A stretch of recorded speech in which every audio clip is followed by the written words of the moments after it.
오늘도 수요일 밤 예배 가운데 함께 하신 모든 성도님들의 삶의 자리마다 또 하나님께서 지인 세우시고 다스리시는 도움교회 위에 하나님의 은혜와 평강이 충만하기를 주님의 이름으로 축원합니다. 서로 인사 나누실까요? 주의 이름을 축복합니다 하시겠습니다.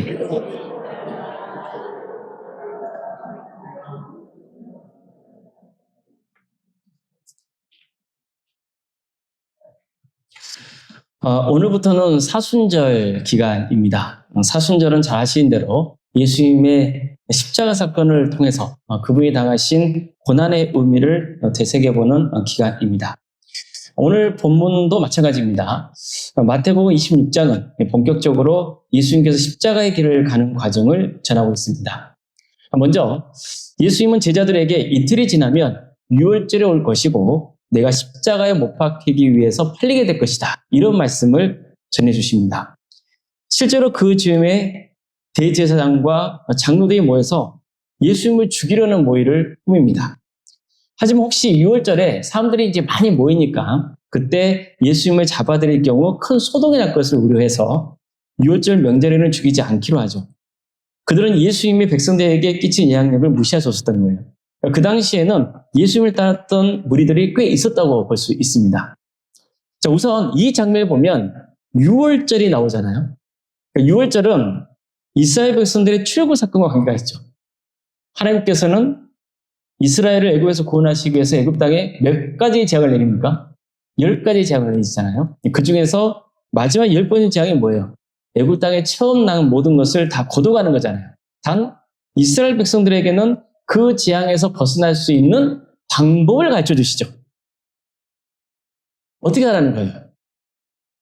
어린 양을 잡아서 그 피를 집자와 문설주와 임방에 바르고 그 집안에 있으면, 구체적으로는 거기서 이제 잡은 어린 양의 고기를 먹고 뭐 이런 말씀 하잖아요.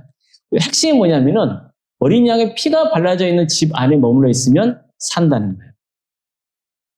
그것을 가져오신 거예요. 그것을 믿고 순종 안 하고는 누구의 몫인 거예요? 이스라엘 백성들의 몫인 거예요. 하나님께서는 구원의 방법을 가져오셨어요. 근데 이스라엘 백성은 어떻게 했습니까? 하나님이 말씀하신 대로 따르죠. 어린 양을 잡아서 그 피를 집 좌우 문설주와 임방에 바르고 그 안에 있었단 말이에요. 이렇게 해서 그 집안에 머물러 있는 사람들은 구원받게 된 거예요. 자, 그렇다면 왜 예수님께서 유월절을 앞두고 당신이 십자가에 달려 죽게 될 것이라는 말씀을 하셨는지 알 수 있죠. 뭐 때문이죠? 예수님이야말로 유월절 어린 양이라는 뜻이에요. 그걸 가져오고 있어요. 이스라엘을 애굽에서 구원하려고 어린 양을 잡으라고 명하신 하나님께서 이제는 예수님이 십자가에 달려 죽게 하셔서 그 피로 인류를 구원하려 하신다는 거예요. 이걸 보여주고 있는 거예요. 그래서 예수님이야말로 진정한 유월절 어린 양이라는 것을 강조하고 있는 거죠. 이처럼 유월절 절기는요, 왜 예수님이 십자가에 달리셔야 했는지를 전해주는, 설명해주는 이유인 거예요. 뿐만 아니라 예수님이 십자가에 달리신 것은 누구의 뜻이라는 걸 강조하고 있는 거예요? 하나님의 뜻이라는 것을 강조하고 있는 거예요. 그러면 예수님이 십자가에 달리는 것을 반대하는 사람, 때로는 저주하는 사람, 부정하는 사람, 이런 사람들은 다 누구의 뜻에 반하는 거예요? 하나님의 뜻에 반하는 거죠. 이것을 말씀하고 있는 겁니다. 그런 다음에 이어서 등장하고 있는 장면이 오늘 본문의 말씀입니다. 예수님은 베다니에서 나병 환자였던 시몬의 집에 계셨어요. 예수님께서 아마도 이 나병 환자 시몬을 치료해 주셨어요. 그런 것 같아요. 그래서 이제 예수님과 이제 그 치유된 시몬이 함께 집에 이제 있었던 거죠. 그때 뭐 제자도 있었고요. 한 여자가 나타납니다. 그리고 향유 한 옥합을 가지고 나와서 식사하시는 예수님의 머리에 붓는 거예요. 그러니까 누가 화를 내요? 누가 화를 냅니까? 예수님의 제자들이 화를 냅니다. 그들이 화를 낸 이유가 뭐예요? 무엇 때문이죠? 이걸 팔면 가난한 사람들에게 도움을 줄 수 있다는 거예요. 그런데 왜 이렇게 쓸데없는 짓을 하냐 이거죠. 그러면 예수님은 어떠셨을 것 같아요? 예수님 반응은 어떻습니까? 그렇지. 뭐 이득 냈어. 가난한 사람들 도와줘야지. 그랬을까요? 아니에요. 예수님의 반응은 달라요. 그분은 이렇게 말씀합니다. 너희가 어찌하여 이 여자를 괴롭게 하느냐? 그가 내게 좋은 일을 하였느니라. 가난한 자들은 항상 너희와 함께 있거니와 나는 항상 함께 있지 아니하리라. 이 여자가 내 몸에 이 향유를 부은 것은 내 장례를 위하여 함이니라. 내가 진실로 너에게 이르노니 온 천하에 어디서든지 이 복음이 전파된 곳에는 이 여자가 행한 일도 말하여 그를 기억하리라. 이렇게 말씀합니다. 자, 어떻습니까? 오히려 예수님은 여자를 옹호하고 있죠. 이유가 뭐예요? 가난한 사람들을 도와주지 말라는 거예요? 그게 아니에요. 가난한 사람들은 항상 너희와 함께 있고 그래서 도와줘야 하지만 나의 장례는 몇 번뿐이에요? 단 한 번뿐이라는 거예요. 그래서 지금은 이게 더 중요하다는 거예요. 분명히 제자들은 이 상황이 이해가 안 됐을 거예요. 자, 그럼 왜 예수님은 가난한 사람들을 돕는 것보다 당신의 장례가 더 중요하다고 말씀하시는 거예요? 그 이유가 뭘까요? 내 장례니까. 그것 때문입니까? 그게 아니에요. 뭐 때문이죠? 예수님이 십자가에 달려 죽으시고 장사되어야만 그걸 통해서 인류를 구원의 길로 인도할 수 있기 때문이에요. 그렇기 때문에 예수님의 장례가 중요해요, 안 중요해요? 보통 중요한 게 아니에요. 엄청나게 중요한 거예요. 아니, 최고로 중요한 거예요. 그래서 이것을 예수님께서 강조하신 거예요. 예수님의 장례가 무엇보다 중요하다는 거예요. 그럼 여기서 이런 질문이 가능할 수 있어요. 예수님께 향유를 부은 여자는 과연 누굴까? 이런 궁금증이 생길 수 있죠. 또 한 가지는 이 여인은 예수님이 십자가에 달려 죽으실 것이라는 것을 미리 알고 그분의 장례를 위해서 향유를 부은 걸까? 이 두 가지 의문이 들 수가 있어요. 하나는 궁금한 거예요. 또 하나는 의문이 들 수도 있는 거죠. 우선 이 여자가 누구인지 마태복음에서는 밝히고 있지 않아요. 대신 요한복음을 보면요. 이 여자가 나사로의 누이이자 마르다의 동생인 마리아라고 전하고 있어요. 이 사건 잘 아시죠? 나사로가 병들어 죽잖아요. 근데 예수님께서 오셔서 어떻게 합니까? 그 죽은 나사로를 살리잖아요. 나사로의 그 이제 자매가 누구예요? 마르다, 마리아였던 거예요. 그러니까 나중에 보면은 마리아가 예수님 앞에 향유를 붓거든요. 여기서는 즉 요한복음에서는 그녀가 마리아라는 것을 밝혀요. 그런데 마태복음이나 또 동일한 말씀을 유사하게 전하고 있는 마가복음을 보면은 이 여인의 이름을 밝히지 않고 있어요. 그런데 그것은요, 복음서마다 다 의미가 있기 때문이에요. 마태복음에서 이 여자의 이름을 밝히지 않는 것은 밝히지 않는 것이 더 어떤 깊은 영적인 의미가 있기 때문에 그런 거예요. 마가복음도 마찬가지고요. 어떤 의도가 있어요. 특히 이 여인과 예수님과 제자들과의 관계가 그래요. 마태복음은 뭘 보여주고 있냐면은 이 사건에서 이 여인과 그리고 예수님의 제자들의 모습을 어떻게 하고 있다고요? 비교해서 보여주고 있는 거예요. 성경에 보면요. 예수 12제자의 이름이 나옵니까? 안 나옵니까? 나오죠? 아주 명확하게 나옵니다. 예수 12제자의 이름이 나와요. 정확하게 나와요. 이에 반해서 적어도 마태복음에서는 예수님께 향유를 부은 여인의 이름이 나오지 않아요. 이것은 무엇을 강조하고 있는 걸까요? 이름도 등장하고 3년 가까이 예수님을 쫓아다녔던 그리고 예수님께 말씀을 배웠던 제자들은 정작 예수의 십자가의 죽음을 위해서 별로 한 게 없다는 거예요. 한 게 없어요. 반면에 예수님의 제자가 아니었던 사람, 그것도 이름도 나오지 않는 한 여인이 정작 예수님의 죽음을 준비하는 일에 참여했다는 거예요. 자, 이것은 예수님의 제자의 입장에서는 부끄러운 일이죠. 그걸 지금 강조하고 있다고 볼 수 있습니다. 자, 그럼 이 여인은 예수님이 십자가에 달려 죽으실 것이라는 것을 미리 알고 그분의 장례를 위해서 비싼 향유를 부었을까요? 아, 저분은 곧 십자가에 달려 죽으실 거야. 그러니까 내가 미리 못 찾아가니까 내게는 가장 값비싼 향유로 그분의 장례를 위해서 향유를 부어드려야지. 그렇게 하고 부었을까요? 그렇지 않습니다. 그녀는 몰랐습니다. 그럼 왜 부었습니까? 무엇 때문이죠? 그저 예수님을 사랑하는 그 마음. 그리고 예수님을 경외하는 그냥 그 마음, 그것 때문에 자기에게 가장 좋은 것, 그것을 그냥 예수님께 드린 거예요. 사람의 관계도 보세요. 정말 사랑하는 사람이 있으면 그 사람을 위해서 뭐든지 해주고 싶은 마음이 있잖아요. 뭐 그런 거라고 볼 수 있겠죠. 사실 그거보다 더 깊은 신앙심이죠. 이 여인은 정말 예수님을 존경하고 사랑했어요. 그래서 가장 귀한 것을 바친 겁니다. 마가복음을 보면요, 이 향유의 가격이 나와요. 300데나리온이라고 그래요. 그러니까 제자들이 이렇게 말해요. 이 300데나리온, 이 정도 이상의 가치가 나오는데, 그걸 그냥 부어 그걸로 가난한 사람 도와주지, 이런 이야기가 나온단 말이에요. 근데 거기서 300데나리온은요, 당시 이스라엘 사회에서 평균 임금을 봤을 때 거의 1년치 임금이라고 볼 수 있어요. 그러니까 꽤 비싼 가격이라고 볼 수 있죠. 따라서 이 여인 입장에서는 예수님께 큰 헌신을 한 거예요. 그런데 보세요. 예수님은 이 여인의 헌신을 귀하게 여기시고 자신의 십자가 사건과 관계가 있다고 말씀해 주시는 거예요. 자, 보세요. 이 여자는 예수님이 장차 십자가에 달릴 것이라는 걸 알아요, 몰라요? 몰라요. 모르지만 예수님을 사랑하고 경외하는 마음으로 자신의 귀한 것을 바쳤어요. 그런데 예수님께서는 그 여인의 헌신을 무엇과 연관시키는 거예요? 그분께서 십자가에 달려 죽으시고 장사되는 그 사건과 어떻게 하는 거예요? 연결시켜주고 있는 거예요. 바로 이거예요. 이거 정말 중요해요. 사실 우리도 보세요.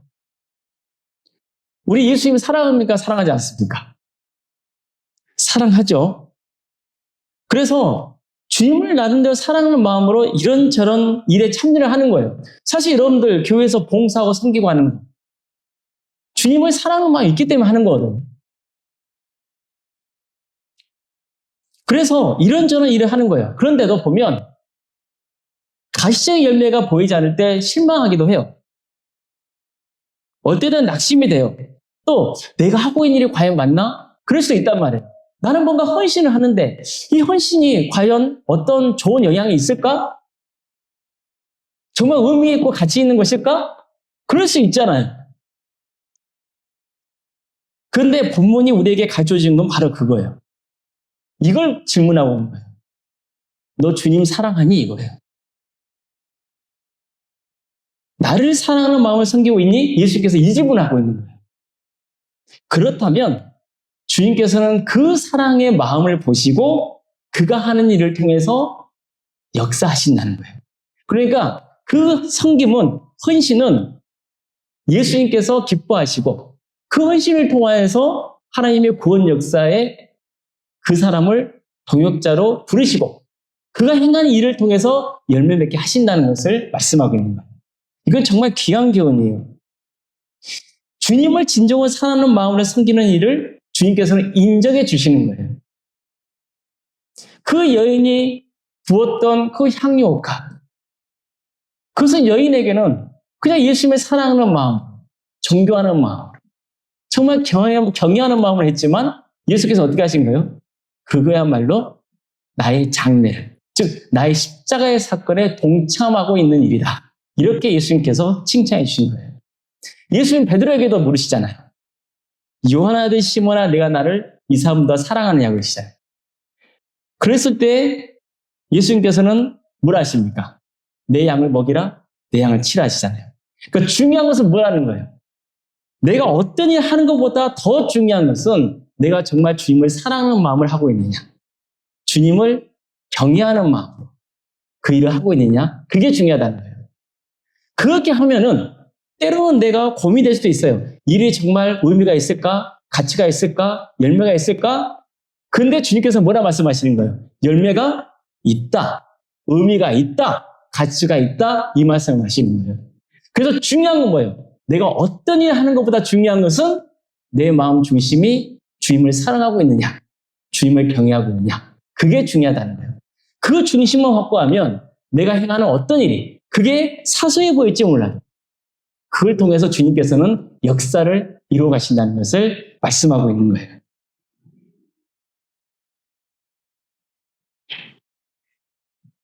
뿐만 아니라 예수께서는 이 여인과 관해서 이런 말씀을 하시죠. 온 천하에 어디서든지 이 복음이 전파되는 곳에는 이 여자가 행한 일도 말하여 그를 기억하리라. 예수님을 사랑하는 마음으로 최고의 것을 헌신한 이 여인의 행동을 누구에 전하는 거예요? 사람들에게. 복음이 전파되는 곳에 전하는 거예요. 그녀가 값비싼 걸 바쳤기 때문이 아니에요. 무엇 때문이죠? 예수는 무엇을 보신 거예요? 여자가 주님을 경외하고 사랑해서 그래서 가장 귀한 것을 바치며 헌신하려 했던 그 마음의 중심을 보신 거예요. 그러면 이런 답으로 우리는 올 수 있죠. 우리가 복음으로 사는 삶이 뭐냐는 거예요. 예수님의 복음에 동참하는 삶이 뭐냐는 거예요. 그 핵심은 내가 어떤 일을 하든지 그 마음 중심이 주님을 사랑하는 마음으로 행하는 거예요. 그리고 주님을 경외하는 마음으로 최선의 것을 주님께 드리는 것. 그게 바로 뭐예요? 복음화에서 사는 사람의 인생이라는 것을 말씀하고 있는 거예요. 성경에 보면요. 이 여인뿐만 아니라 예수님 십자가의 죽음과 부활의 역사에 대해서 잘 몰랐던 사람들이 오히려 예수님 십자가 사건과 함께했던 예들이 나옵니다. 이 여인만 그런 게 아니에요. 누가 있을까요? 한번 맞춰보세요. 대표적으로 누가 있을까요? 전혀 예수님 십자가 사건도 몰라요. 뭐 부활이 있는지도 몰라요. 그런데 결과적으로는 예수님 십자가의 역사에 함께 동참을 해요. 어떤 사람일까요? 맞아요. 뭔가 나오시는데요. 구레네 시몬이에요. 구레네 시몬은 어떤 사람이죠? 예수님께서 이제 십자가를 지고 골고다 언덕을 오르고 계시잖아요. 그때 구레네 시몬은 누구예요? 그 예수님께서 십자가를 지고 올라가시는 것을 구경하고 있던 사람이었어요. 그런데 예수님께서 너무 이제 많이 고초를 당하시고 그 무거운 십자가를 지고 골고다 언덕을 올라가시다 보니까 자꾸 넘어지고 쓰러지시잖아요. 그래서 병사들은 시간이 촉박하니까 어떻게 하는 거예요? 불러봐가지고 너 나와 이렇게 된 거예요. 근데 너 나와가 누구예요? 구레네인 시몬인 거예요. 시몬은요 얼떨결에 나온 거예요. 그래가지고 뭐 한 거죠? 예수님 십자가를 지게 되는 거예요.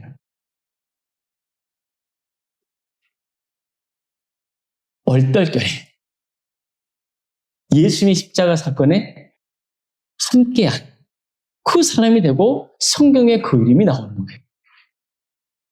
자, 그는 왜 예수님께서 골고다 언덕에 십자가를 지고 올라가는지 알아요? 몰라요?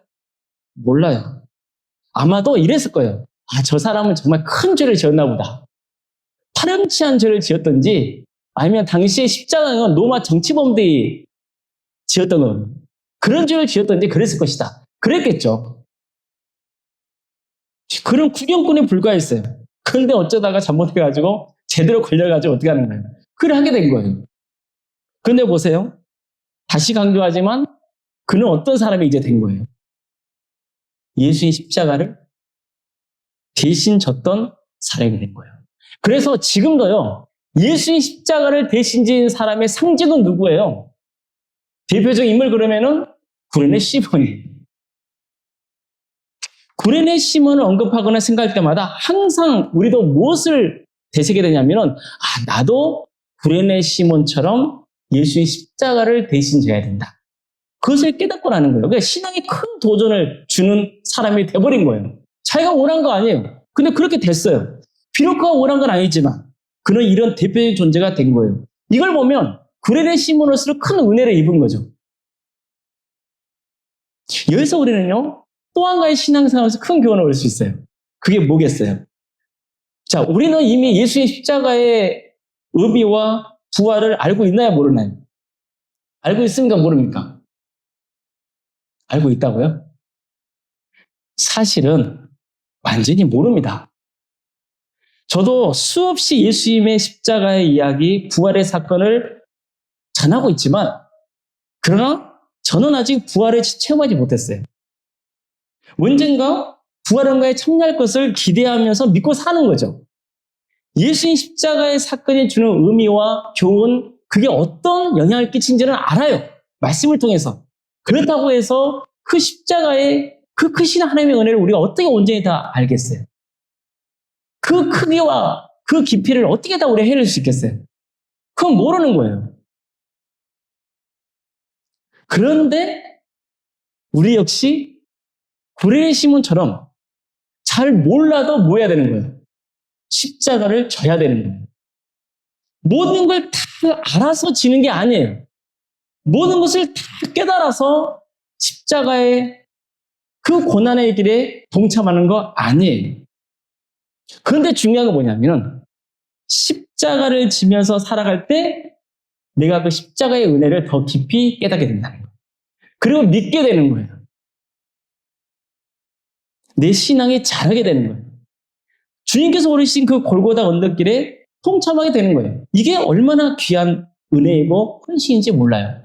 이런 헌신을 할 때 우리는 하나님의 뜻을 더 깊이 깨닫게 되는 거예요. 쉽게 말하면 뭐냐면 알아서 헌신하는 게 아니라 헌신하다 보면 알게 돼요. 그래서 제가 종종 이런 말씀을 드리는 거예요. 주님에 대해 더 많이 알고 싶으세요? 더 신앙이 성숙해지고 싶으세요? 잘하고 싶으세요? 그러면 헌신하세요. 알고 완전히 믿어서 헌신하는 게 아니라 잘 모르지만 아직 부족하지만 연약하지만 뭐 하는 거예요? 헌신하다 보면 예수의 십자가의 은혜에 참여하다 보면 뭐가 되는 거예요? 믿음이 자라는 거예요. 그래서 헌신이 축복인 거예요. 우리는 헌신에 대해서 많이 오해를 해요. 헌신하면 마치 나의 것 하나님께 막 바쳐야 되는 것처럼, 드려야 될 것처럼, 모든 게 다 내 것인 것처럼. 아니잖아요. 모든 거 다 하나님의 것이에요. 그런데 하나님께서 우리에게 헌신을 하시거든요. 뭐 때문입니까? 우리를 괴롭히려고요? 못 살게 보려고요? 아니에요. 그 헌신에 동참해야 그때서야 비로소 뭘 할 수 있는 거예요. 정말 하나님의 긍휼하심과 그분의 은혜를 또 그분이 주시는 축복을 알게 되는 거예요. 그걸 고백하게 되는 거예요. 그 능력을 잊게 되는 거예요. 그래서 헌신하라 하는 거예요. 헌신은 그래서 뭐라고요? 따라해볼까요? 헌신은 축복입니다. 헌신은 축복이에요. 헌신하다 보면 하나님의 은혜가 임하는 거예요. 하나님의 은혜가 먼저 임하죠. 임하기 때문에 우리는 그 주님의 사랑을 알게 되고 헌신하게 되는 거예요. 그런데 다 몰라요. 그럼에도 불구하고 또 헌신하다 보면 뭐 할 수 있다고요? 주님의 은혜를 더 깊이 깨닫게 되고 하나님의 축복 속에 거하는 역사가 있게 된다는 거예요. 구레의 시몬은요, 바로 그것을 보여주는 거예요. 또 잘 모르지만 예수의 십자가의 은혜, 그 다음에 부활에 대해서는 잘 모르지만 그에도 불구하고 동참한 또 한 명의 사람이 있어요. 누굴까요? 어떤 사람이 떠오르세요? 예수님의 장사 진행과 관계가 있어요. 뭘까요? 맞습니다. 아리마대 요셉이에요. 아리마대 요셉이 누구입니까? 그런 관원이잖아요. 예수님이 십자가에 달려 죽으신 다음에 그는요, 빌라레 총독을 찾아갑니다. 그래서 예수님의 시신을 달라고 해요. 그래서 예수님의 시신을 찾아서 어떻게 합니까? 예수님을 장사 지냅니다. 새 무덤 속에 예수님을 모시고 그렇게 장사를 지내게 되는 거죠. 그는요, 예수를 믿었던 사람이에요. 그런데 드러내놓고 믿지 않았어요. 조용히 마음으로 믿고 있었어요. 겉으로는 아닌 척 했어요. 그 역시 있잖아요. 예수님의 십자가의 사건, 그 부활에 대해서 잘 몰랐을 가능성이 큽니다. 그런데 결과적으로 보면은 어떻습니까? 예수님의 부활을 준비하게 된 사람이 된 거예요. 그가 빌라도 총독을 찾아가서 예수의 시체를 달라는 것은요, 사실 엄청난 위험 부담을 갖게 되는 거예요. 그 이유가 뭘까요? 여러분, 십자가형은요, 그 당시 사회에서는 극악무도한 죄를 지었거나 정치범들에게 내려지는 형벌이었어요. 그러다 보니까 십자가에다가 죽은 사람들 있잖아요. 그 사람들과 시체를 방치해버렸단 말이에요. 그럼 어떤 일이 보여질까요? 들짐승이나 새들이 와서 어떻게 하죠? 그 살을 뜯어먹는 거예요.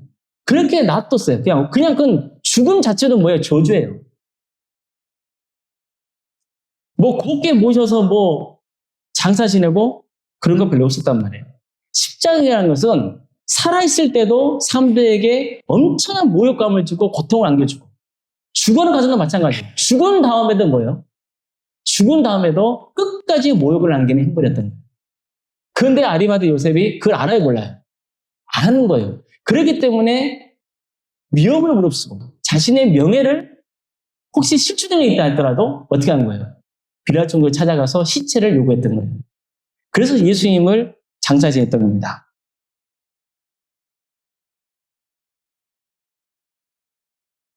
이제까지 내용을 가만 보세요. 아리마대 요셉은요, 결국 자신의 명예를 걸고 뭐 한 거예요? 헌신한 거죠. 우리도 이거 돌아봐야 돼요.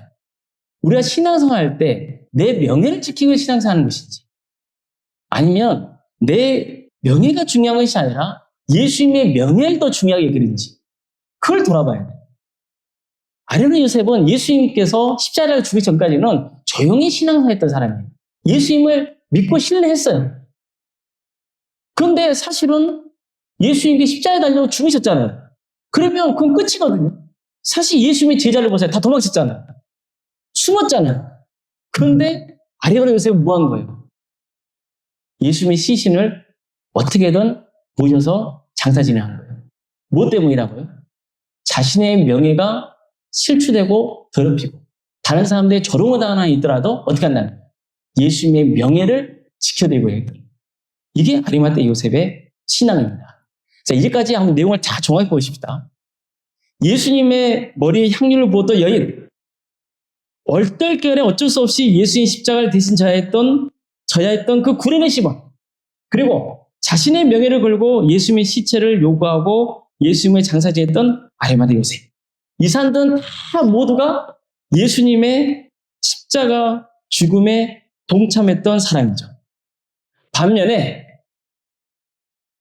예수님의 제자들은 어땠습니까? 그들은 예수님이 십자가에 달려 죽으실 때 아무 역할을 못했어요. 예수님의 장사에 참여한 것도 없었어요. 뭐 없었어. 그냥 예수님이 부인하기에 바빴어요. 그리고 숨어 지냈어요. 절망했고 두려움에 떨었어요. 마태복음은 바로 이 점을 주목하고 있는 거예요. 마태복음에서는요, 예수님의 제자들을 당시 교회 공동체의 상징으로 묘사합니다. 예수님의 제자들의 그 모습 있잖아요.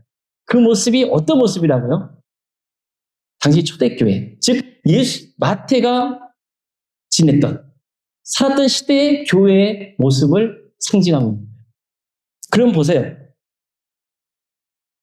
그렇다면 마태복음은 그 당시 교회와 성도들을 향해서 어떤 말씀을 선포하고 있는 건가요? 무엇을 전하고자 한 걸까요? 너희는 지금 예수님의 십자가 앞에서 도대체 뭘 하고 있느냐는 거예요. 너희는 그저 다른 사람 비판하기는 잘하고, 예수님 제자들이 그 여인을 비판했잖아요. 다른 사람 비판하기는 잘하고, 그냥 옳은 말 하기는 잘하고, 그러나 대충 신앙생활하면서 살고 있지는 않아요. 너희는 예수님 십자가와 그래야 뭔 그런 신앙생활하고 있지 않느냐? 이것을 묻고 있는 거예요. 예수님의 제자가 아니었던 그 여인은 자신의 가장 귀한 것을 주님께 바쳤어요. 그랬더니 예수님은 그 여인의 헌신을 귀하게 보시고 그녀의 헌신은 나의 장래를 위한 것이라고 말씀합니다.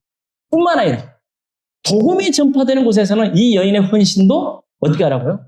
전하라고 예수님이 말씀하셨다. 12 제자들의 그 신앙을 전하지 않으셨어요. 누구의 신앙을 전하라고요? 누구의 헌신을 전하라고? 그 여인.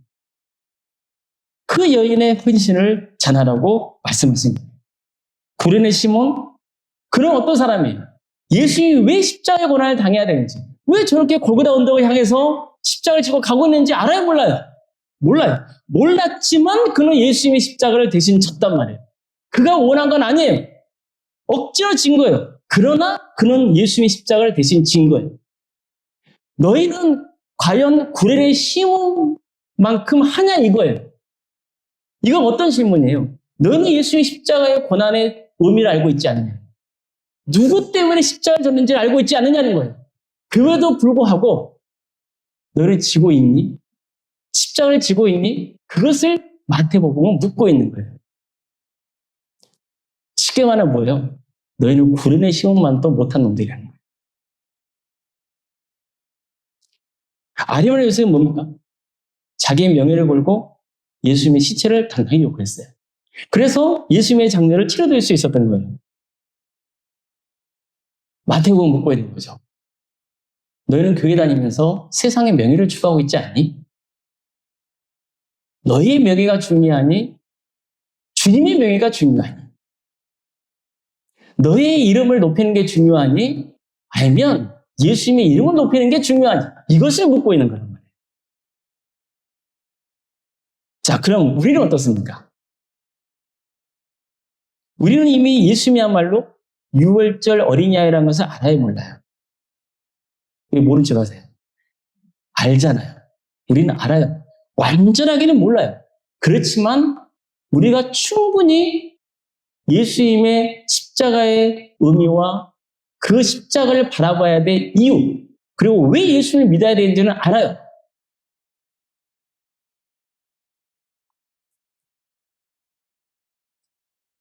예수님이 내 죄를 대신 지고 십자가에 달려 죽으셨다는 거 알아요. 더구나 예수님이 죽음을 이기고 부활하셨다는 것도 알아요. 언젠가 때가 되면 주님께서 다시 이 땅에 오셔서 우리를 선악과에 심판하실 것이라는 것을 알아요. 믿고 있어요. 그럼 묻고 있는 거예요. 그렇다면 우리는 예수님께 향유를 바친 것만큼 헌신하고 있느냐? 예수님 십자가를 대신 지고 있느냐? 정말 나의 안락과 명예보다 예수님도 소중히 여기고 있느냐? 그렇게 예수님을 잘하고 있느냐? 그것을 묻고 있는 거예요. 그래서 정말 우리가 성경 말씀을 깊이 묵상하다 보면 사실은 부끄러운 거죠. 근데 진짜 중요한 게 뭔지 아세요? 부끄러움을 아는 게 중요해요. 부끄러움을 아는 것이 중요해요. 그래야 회개할 수 있고 삶을 바꿀 수 있어요. 그런데 신앙생활 하는 사람들도 부끄러움을 몰라요. 그저 자기가 잘난 줄 알아요. 내가 많이 헌신한 줄 알아요. 그래서 가만 보세요. 교회에서도 대가를 바라잖아요. 내가 이만큼 헌신했는데. 여러분들 가만 보십시오. 이제 우리가 환경제 선거를 하잖아요. 우리가 기도하면서 이제 장로를 피태가야 할 텐데 누가 상처받기 쉬울까요? 만약에 피택이 안 됐습니다. 대충 신앙생활 하신 분이 상처받기 쉬울까요? 아니면은 열심히 하셨던 분이 상처받기 쉬울까요? 어떤 분이 시험에 들기 쉬울까요? 그렇죠. 근데 보세요. 그 시험을 이기는 게 그 사람이 신앙에 성숙한 거예요. 왜요? 우리가 섬기는 것은 나의 명예를 위해서예요? 아니면 주님의 명예를 위해서인 거예요? 주님의 명예를 위해서인 거예요. 평소에는 모릅니다. 그런데 이런 피팅의 과정이라든지 선거의 과정을 통해서 자신의 신앙이 적나라하게 드러납니다. 그런 마음이 이 안에 꿈틀거린다면 그거야말로 뭐죠? 사실은 축복이에요. 왜 그럴까요? 나는 모르고 살았거든요. 내가 그런 사람인 걸 몰랐거든요. 그런데 그런 과정을 통해서 알게 되는 거예요. 그럼 어떻게 해야 돼요?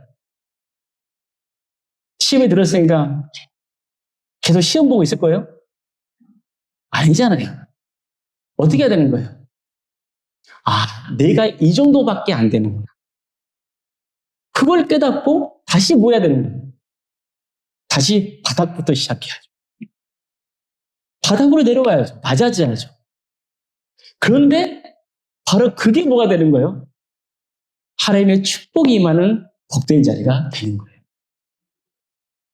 우리는 항상 십자가 앞에서 우리 자신의 신앙을 돌아봐야 돼요.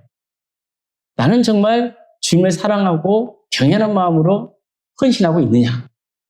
그리고 나는 잘 모르지만 사실 그래도 불구하고 그 구레네 시몬처럼 십자가를 지고 가고 있느냐? 정말 나는 나의 명예보다 주님의 명예를 더 중요하게 여기느냐? 그것을 우리는 십자가 앞에서 스스로에게 질문하고 답을 해야 됩니다. 저를 포함해서 우리 모두는 이런 질문을 성경에서 던질 때 부끄러울 수밖에 없어요. 그렇지만 그 부끄러움이 뭐라고요? 사실은 은혜예요. 부끄러움을 알아야 어떻게 할 수 있어요? 나의 허물을 깨닫고 주님께 나의 이 추한 이 허물을 덮어달라고 기도할 수 있고 그래서 더 깊은 은혜의 자리로 들어갈 수 있기 때문이에요. 정말 바라기는요.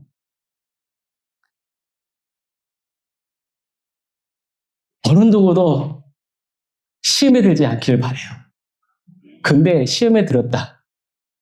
그것은 어떤 역사가 일어나는 거라고요? 그 사람에 있어서는 사실은 축복의 역사일 수 있어요. 아, 나의 수준이 이 정도였구나. 그걸 깨달았으면 어떻게 하면 돼요? 다시 시작하면 돼요. 뭘 시작하면 돼요? 더 그리스도의 십자가를 바라보고 그분 앞에 가까이 나아가려고 하면 되는 거예요. 그러면 주님께서 어떻게 하실까요? 그를 사랑하세요. 결국 보세요. 예수님의 제자들. 성경에서는 지금 예수님의 제자를 비판했지만 사실은 예수님이 부활하신 다음에 누구를 찾아가세요? 예수님께서는요. 그 도망쳐 숨었던 그 제자를 찾아가시잖아요. 그래서 뭐합니까? 그들에게 또 소명을 주시고 힘내라 경쟁하시고 그러면서 그들을 통하여서 뭐합니까? 복음이 증거되게 하시잖아요. 우리 동암교회가 그런 교회, 그런 성도님들로 차고 넘칠 수 있기를 주님 이름으로 축복합니다. 기도하겠습니다.